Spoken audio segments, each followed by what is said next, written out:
Our new developments today in a Noxubee County capital murder case. District Attorney Scott Colomb is now asking for a continuance in the trial against Jonathan Shumaker. Shumaker was believed to be the gunman who shot Macon store clerk Christopher Haywood in March of 2015. Now investigators say there's new evidence in the investigation. Only our cameras were present during today's press conference. Quentin Smith was there. He joins us live in the studio. Quentin, the trial, he was facing a trial pretty soon. That's right, Scott. Jonathan Shumaker's trial was set to begin on Monday, but new information, including results from a polygraph test, a cell phone recording, and the fact that the other suspects involved are now saying they were pressured to give false statements, has the district attorney's office rethinking whether or not they have the right suspects.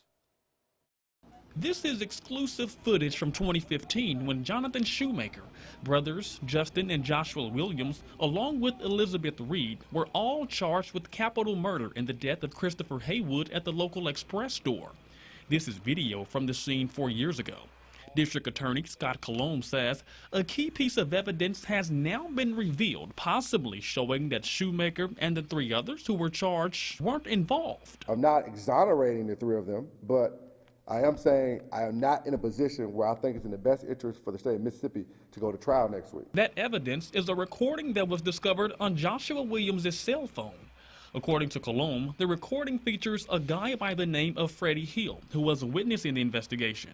Colomb says the recording places Hill and the four suspects at Reed's home making a rap song just minutes after the crime allegedly happened. These audios were concerning to me because of the timing. The murder was the 911 call was reported at 10:37.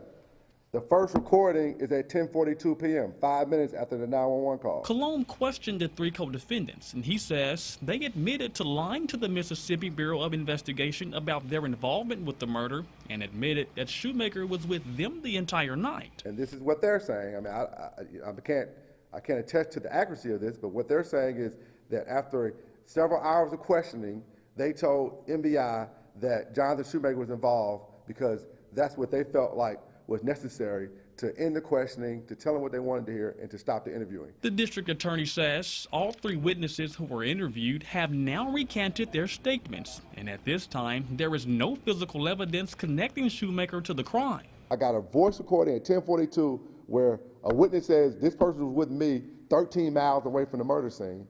So there's a good chance if we go to trial next week, Jonathan Shumaker will be acquitted. These developments have now prompted Colomb to ask for a continuance.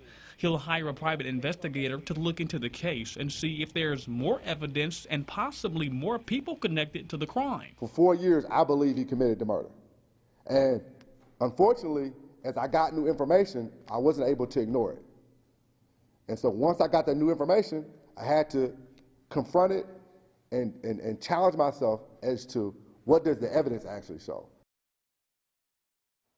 Colomb will ask for a continuance until March 2020.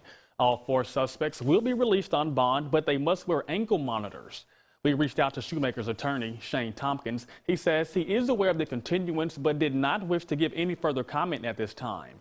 The jurors summoned to court for this trial this Monday won't have to report to the courthouse. Scott?